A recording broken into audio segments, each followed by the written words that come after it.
مرکز مطبوعات وزارت کارهای داخلی تاجیکستان روز 4 مارس سال 2024 با نشر دو عکس از جای حادثه هلاکت 3 طفل خردسال بر اثر سوختار در یک منزل در نویه شومنصور شهر دوشنبه را تصدیق کرد. این طفلکان مگه از 1 تا 4 سال داشتند.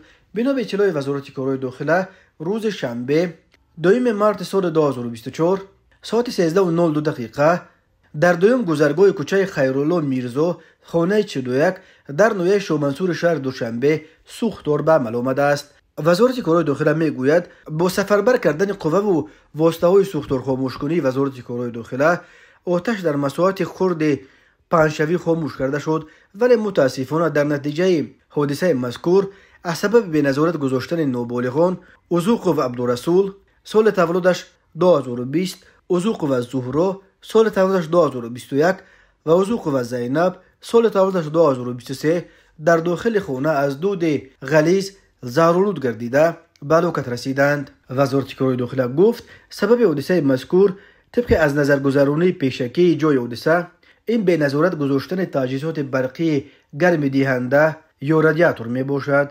گفته می شود ضرر رسانده شده از جانب گروه کاری معاین کرده می شود.